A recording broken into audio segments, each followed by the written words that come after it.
En el centro de la pampa vive un pimiento. Sol y viento pa' su vida, sol y viento.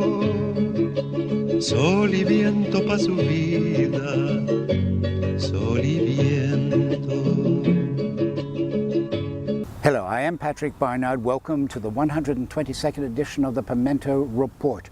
Bonjour, je m'appelle Patrick Barnard. Bienvenue à la 122e édition du Piment. Le titre de ce piment, c'est Pour mémoire.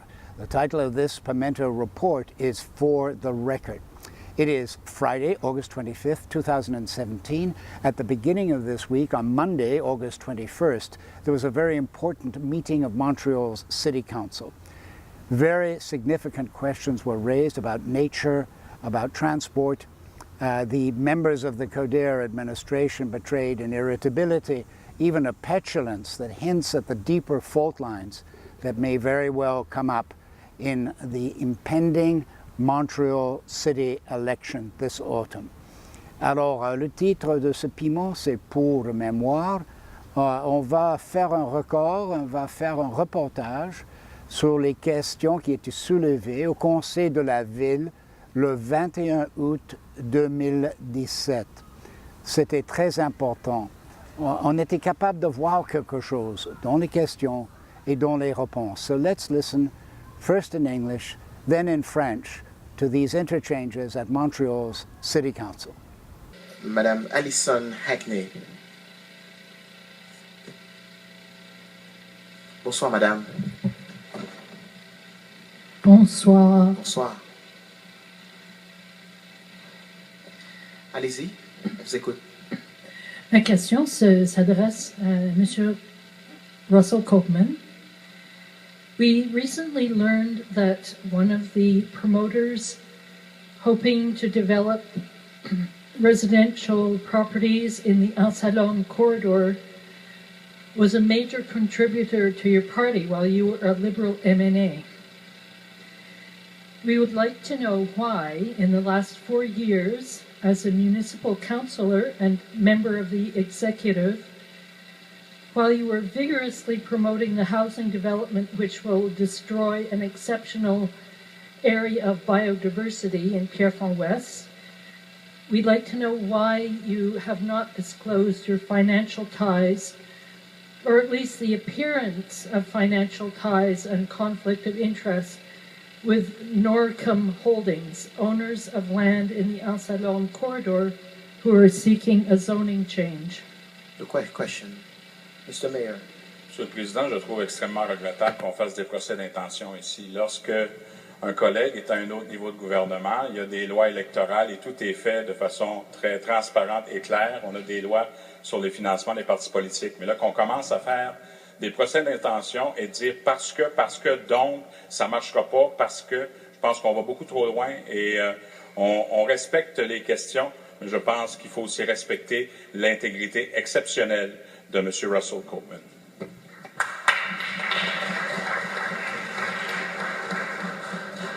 Sub-question, Mrs. Hackney. Another question for Mr. Koopman. In the last 4 years, how many times did you meet with or talk to Norcom's shareholders or related persons? Mr. Koopman. Mr. Speaker,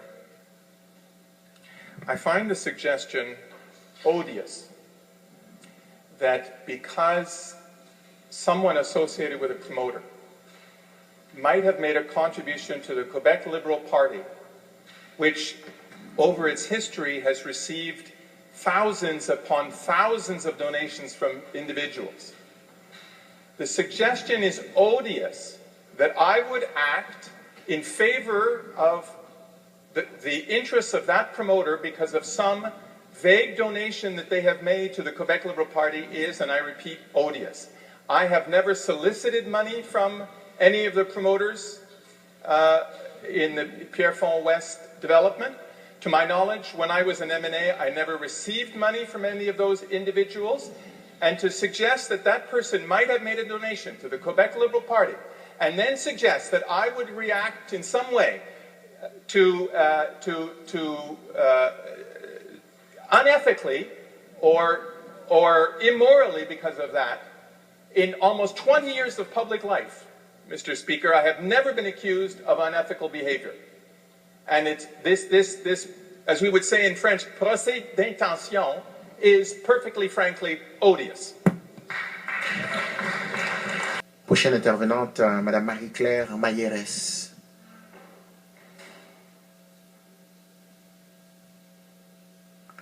Bonsoir, Madame. Bonsoir. Bonsoir, Monsieur le maire, bonsoir les élus. Comme des milliers de Montréalais, je suis allée au pied du Mont-Royal pour écouter cet impressionnant hommage musical dans le cadre du 375e anniversaire de la métropole. Et comme vous, j'ai entendu la clôture de Diane Dufresne. Plus que jamais, ces paroles m'interpellent. Ne tuons pas la beauté du monde. Chaque arbre que l'on tue revient nous tuer à son tour. La dernière chance de la terre, c'est maintenant qu'elle se joue. Que répondriez-vous à Diane Dufresne? Est-ce que ce message, cette prière, vous font comprendre l'urgence d'arrêter l'étalement urbain? C'est ma question. Question, Monsieur le maire. C'est une question très large, mais on a une équipe formidable et un comité exécutif qui, à tous les niveaux, tant au niveau du développement durable, de la cohésion sociale que du développement économique, établit de façon interreliée pour qu'on puisse justement protéger notre planète. C'est pour cette raison que Montréal fait partie du club select de C40. C'est pour cette raison qu'on a un plan d'adaptation au changement climatique. C'est pour cette raison également qu'on veut aussi sauver nos enfants de façon très concrète avec la politique de l'enfant qu'on a mise sur pied, non seulement pour qu'ils puissent avoir à manger le matin, mais qu'on leur donne toute l'aide nécessaire pour vivre pleinement leur passion et enlever toutes ces toxines qui leur empêchent le développement, tout ça dans la dignité et le respect. Alors, on a des plans, on a un plan d'action, on a un bilan dans les 4 dernières années qui le démontre, et puis on est extrêmement sensible à cette question, et j'étais là également. Je vais vous avouer que j'ai adoré encore une fois Mme Dufresne, qui a été exceptionnelle, mais je me sentais aussi non seulement interpellé, mais rassuré de voir qu'on était à Montréal et qu'on faisait ce qu'on devait pour faire partie de ceux et celles qui veulent sauver la planète. Complémentaire, Madame. Merci pour cette réponse. J'ai une autre petite question. Pourriez-vous justement imaginer un immense parc naturel de 375 hectares à l'envergure de vos autres réalisations pour ceux qui viendront après nous?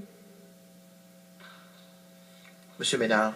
Alors, comme vous le savez, on a beaucoup d'ambition, d'abord au niveau de la canopée, avec un objectif sur 10 ans de planter 300 000 arbres. On a mis des budgets considérables pour les 25 parcs qui existent, évidemment, que ce soit les parcs métropolitains ou les parcs nature. On a plusieurs plans directeurs qui sont en cours. Vous pouvez compter sur notre administration. Évidemment, je ne vous parle pas, évidemment, de la fierté que l'on a d'avoir réussi à mettre sous un régime de protection entre 50 et 60 000 frênes, ce qu'aucune autre ville a fait. Alors, vous, en matière de protection d'espaces verts, en matière de bilan au niveau de la canopée, vous pouvez compter sur nous. Merci, Madame. Bonne soirée. Merci. Prochaine intervenante, Madame Suzanne Stacho. Bonsoir, Madame. My question is for Mayor Coderre. Yes. Good evening. Mayor Coderre, with over 240 briefs presented to the OCPM this past May and June, 95% of them asking for the protection of Pierrefonds West, and over 18,000 signatures on our petition to date, asking for the protection of the same space. Also a target that your administration has set for 10% protected land.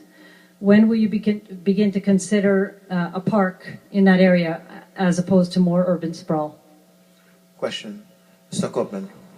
Mr. Speaker, Madam Senko, we've said all along, and I'll repeat the same message, and we'll continue to repeat the message as long as necessary, that the next phase for us will be the report of the OCPM. I'm not going to prejudge the nature of the report. It will render its report, and then this administration will make a recommendation to City Council on how to proceed. So, these hypothetical questions, until that time, you're not going to get any better response than that. I'm assured by my colleague Réal Ménard that we can hit our conservation and green space targets, even if there were to be residential development in Pierrefonds West. The two are not mutually exclusive. And so we will wait to see the results of the OCPM. The OCPM proposes, City Council disposes, and a decision will be made sometime after the report is issued by the OCPM. So question, Mrs. Stacco. Well, over the next few months, we will be challenging, up until election time, we'll be challenging candidates to tell us, much like Projet Montréal and Vrai Changement have been proposing protection of that land. We challenge all candidates to give us some reason to vote for you. We want that land protected. Your citizens want that land protected, and it's crucial. I would ask the opposition, Justine McIntyre, to address this issue. Mrs. McIntyre. Thank you very much for the question. I suppose because it is in my borough, this has been an issue from the time that I was elected in 2013. I understand, and I think that you make a valid point in bringing forward the number of briefs that came out against the project, the number of signatures, and the unrealistic notion that we will somehow still be able to reach a target of 10% protection of green space, which simply, those two things simply don't seem to mesh.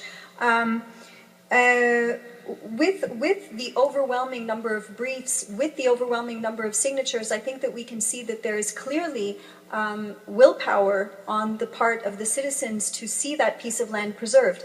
We see it in all kinds of different documents that are brought forward. We see it in some of the things that we're looking at today from the Jeunesse Montréal 375, where children, as the previous person asking a question mentioned, where children are concerned with the future of the environment. This is a #1 preoccupation for children. And here we are as a council still trying to defend the fact that we're somehow able to preserve green space while taking away the last remaining bits of it. It doesn't make sense.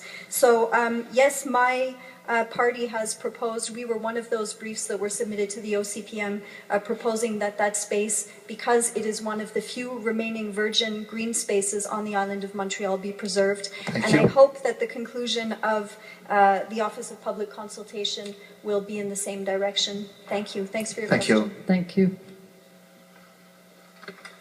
Prochain intervenant, Monsieur Patrick Carey Barnard. Bonsoir, monsieur. Bonsoir, Monsieur le Président. Bonsoir, membres du Conseil. Je fais partie de la Coalition verte.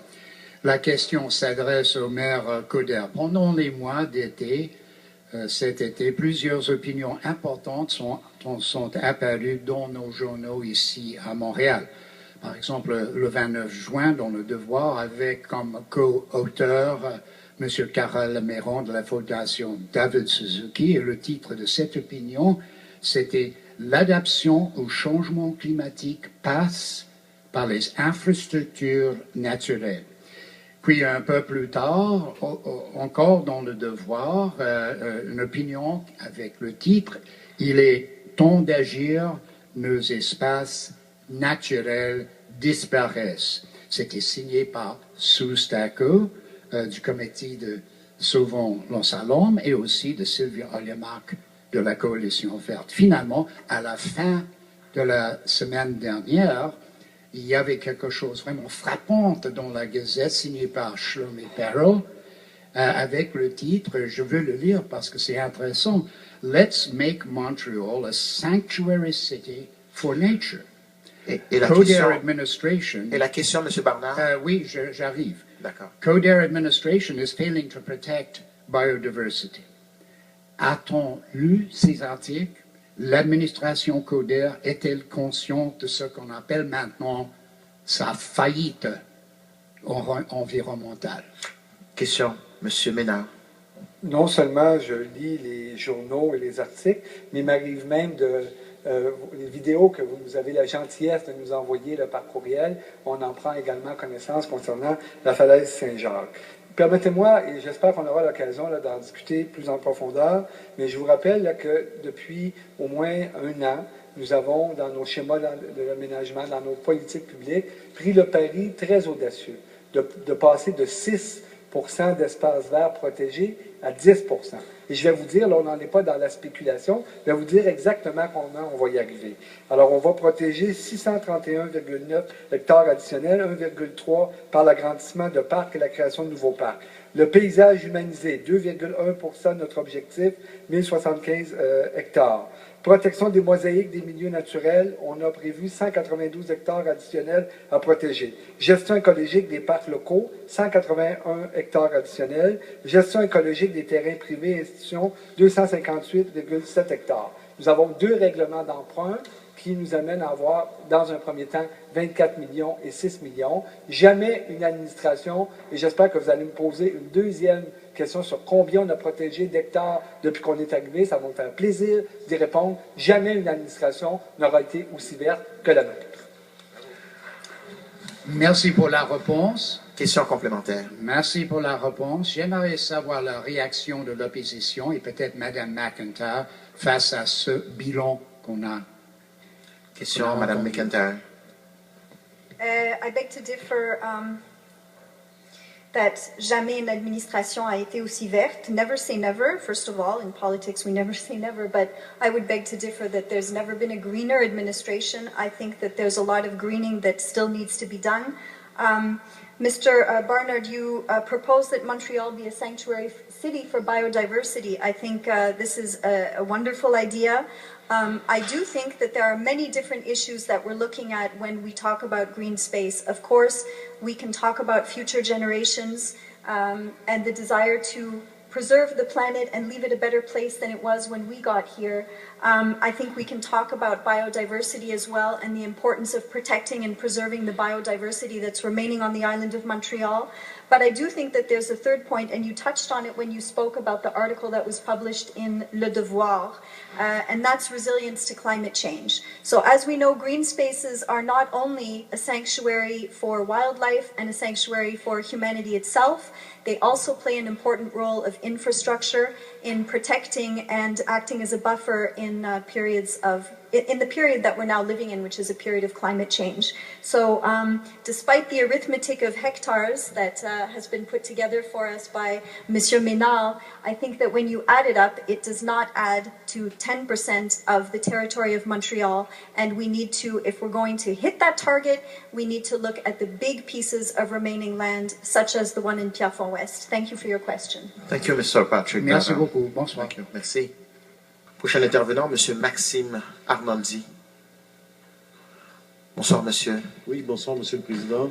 Bonsoir, Monsieur Coderre. Bonsoir à tout le monde. Voilà, ma question ressemble un petit peu à ce qu'on a entendu précédemment. Je vais quand même la poser. Je vais essayer de faire ça rapidement. Lors de la COP 21 à Paris, en 2015, Monsieur le maire, vous avez déclaré « Montréal assume un rôle de leadership sur la scène internationale en matière de lutte au changement climatique ». Vous n'ignorez pas que la consultation récente de l'OCPM sur l'avenir de Pierrefonds-Ouest a reçu un nombre record de mémoires, dont la majorité sont opposées au développement des anciennes terres agricoles de l'Anse-à-l'Orme, souhaitant plutôt leur préservation et la création d'un grand parc régional qui intégrerait les parcs avoisinants. De plus, une pétition signée par près de 20 000 citoyens opposés à ce projet de développement circule présentement. Dans le contexte où vous avez annoncé une cible de conservation de 10% du territoire, bon, c'est un peu ce dont on vient de parler, en fait, en milieu terrestre, c'est-à-dire 2000 hectares de plus, et où l'agglomération de Montréal est développée à plus de 90%, où les îlots de chaleur sont un problème sur tout le territoire de l'île, et les inondations pourraient aller en s'accroissant au fil des ans. Quelle est la réponse de votre administration aux citoyens qui s'opposent à la destruction de cet écosystème exceptionnel? J'aimerais également avoir la réponse du Parti Projet Montréal à ce sujet. Merci. Question posée, M. Koppmann. Monsieur le Président, notre collègue, M. Ménard, vient de faire la démonstration qu'on peut atteindre le 10% avec des mesures dont il a parlé. Je veux rapidement faire référence au vrai changement à Montréal. Dans leur mémoire à l'OCPM, ils demandent à ce que des moyens de conservation soient explorés avec le ministère du Développement durable, Environnement et lutte contre les changements climatiques avant de considérer tout projet de développement dans Pierrefonds-Ouest. La deuxième recommandation, puis écoutez ça bien, Monsieur le Président, que tout développement du secteur Pierrefonds-Ouest soit considérablement réduit et focalise sur la mise en place d'un boulevard urbain dans l'emprise du ministère des Transports. Nous avons dit que le développement de l'emprise dans la 440 est une condition sine qua non du développement résidentiel. Alors, nous sommes d'accord, et manifestement, Vrai Changement est favorable au principe de développement résidentiel parce que dans leur propre mémoire, ils disent qu'il faut juste le réduire. Il faut réduire considérablement. Moi, je comprends de cette mémoire-là que Vrai Changement pour Montréal accepte qu'il y a du développement résidentiel dans Pierrefonds-Ouest. Complémentaire. Donc, vous avez souhaité que Mme Plante réponde à votre sous-question? Oui. D'accord. Allez-y, Mme Plante. Bonjour. Bonsoir, merci pour votre question. Je suis un peu surprise par la réponse de mon collègue. Merci. Alors, écoutez, vous savez, le secteur de Pierrefonds-Ouest a un énorme potentiel et c'est un des derniers espaces verts qui reste sur l'île de Montréal et même dans la Grande Couronne. Et vous êtes nombreux à demander à ce qu'on le conserve et on fait partie de ces personnes-là. Vrai Changement, c'est la même chose de leur côté. Et je trouve ça dommage que de ce côté-ci, on s'en tienne à dire « Oui, mais inquiétez-vous pas, on va garder 10 ». C'est pas 10 qu'on veut. On en veut plus. Et ce qu'on oublie de nous dire de l'autre côté, c'est que le développement immobilier qu'ils vont faire, ça va demander des infrastructures. On va devoir créer un quartier tout au complet. On va même devoir faire une bretelle d'autoroute. On va augmenter la circulation automobile. Moi, quand on parle de développement durable, c'est pas ça que je pense. Alors, dans notre cas, à Projet Montréal, non seulement on veut préserver l'entièreté, mais ce qu'on proposait également, c'est de faire un parc national, un grand espace vert, plutôt que d'aller à l'extérieur de la ville de Montréal. Pourquoi ne pas avoir nous-mêmes un grand parc qui serait super intéressant pour les touristes? On viendrait à Montréal pour venir camper dans ce coin-là, pour venir à la plage Saint-Jacques, pour venir se promener en bicyclette, pour profiter de la nature. Comme ça, on n'aurait plus besoin de sortir de l'île. Alors, quand vous parlez du développement immobilier, j'ai un énorme problème avec ce que vous dites, M. Koopman, parce que des endroits à densifier à Pierrefonds-Roxborough, il y en a, mais c'est près des pôles de transport collectif et on ne devrait pas aller... Pardon? On ne devrait pas aller sacrifier ce qu'il reste d'espace vert. Merci, monsieur. Merci. Merci. Bonne soirée. Notre troisième question sur le sujet. Donc, alors, nous n'accueillerons plus d'autres questions sur ce sujet-là. Prochain intervenant, monsieur Francis Lapierre. Bonsoir tout le monde. Bonsoir, monsieur Lapierre. Voilà, bonsoir, monsieur le Président. Je rêve, Monsieur le Président, d'un maire ou d'une mairesse et de son administration qui arrête de s'aplaventrir devant le gouvernement du Québec ou la Caisse de dépôt et placement du Québec quand ceux-ci leur passent un projet de transport pourri comme le réseau électrique métropolitain. Tellement pourri que le Bureau d'audience publique sur l'environnement, le BAP, n'a pas voulu le recommander. C'est un mauvais projet autant pour les gens de la droite ou simplement les payeurs de taxes qui sont pris dans le trafic matin et soir, les gens de la gauche ou les écologistes. Que veulent les gens de la droite ou les payeurs de taxes pris dans le trafic? Ils veulent que chacun des dollars qu'ils donnent à l'État soit bien géré. Le réseau électrique métropolitain ne réglera pas le problème de la congestion. Le REM n'améliorera pas la mobilité dans le Montréal métropolitain, sinon de façon très marginale pour quelques usagers. De plus, il nuira à plusieurs lignes de transport, les forçant à moyen terme à fermer et allongeant le temps de parcours de certaines. Construire le REM, c'est comme jeter plus de 6 milliards de dollars à la poubelle. La question, M. Lapierre. Le maire de Montréal et son administration sont-ils d'accord pour reconnaître que construire le REM, c'est gaspiller l'argent des Montréalais pour n'obtenir presque rien comme résultat contre la congestion? M. Bergeron. De toute évidence, M. Lapierre et notre administration sommes en total désaccord sur la manière dont on perçoit ce projet de réseau électrique métropolitain qui, dans quelques années à peine, sera opérationnel. Pour nous, c'est un projet extraordinaire. Pour nous, c'est la meilleure nouvelle en transport collectif depuis, au début des années 60, l'annonce de la construction du métro de Montréal. Ça, c'est vu de notre œil à nous. Ça va être une formidable technologie. Ça va, avec les 3 stations qu'on a au centre-ville de surcroît, alors c'est pour montrer aussi comment il y avait de la compréhension du côté de la Caisse. Il n'y a pas seulement ça. qui a été améliorée dans ce projet.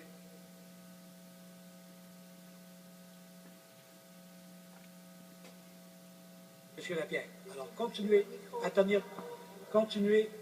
le genre de propos que vous tenez, et nous allons continuer à défendre et à appuyer et à contribuer à la réalisation du réseau électrique métropolitain. Bien. Question complémentaire, M. Lapierre. Que veulent les gens de la gauche? Qu'on tienne compte des moins nantis, qu'on ignore leur sort. Le REM aura pour effet, directement ou indirectement, d'augmenter les tarifs des usagers de transport en commun de la région montréalaise. Que veulent les écologistes? Qu'on réduise les gaz à effet de serre et qu'on respecte l'environnement. Le REM engendrera un transfert modal insignifiant entre l'auto solo et le transport en commun, donc une diminution des GES encore plus insignifiante et encouragera dans plusieurs cas l'utilisation de la voiture et l'étalement urbain.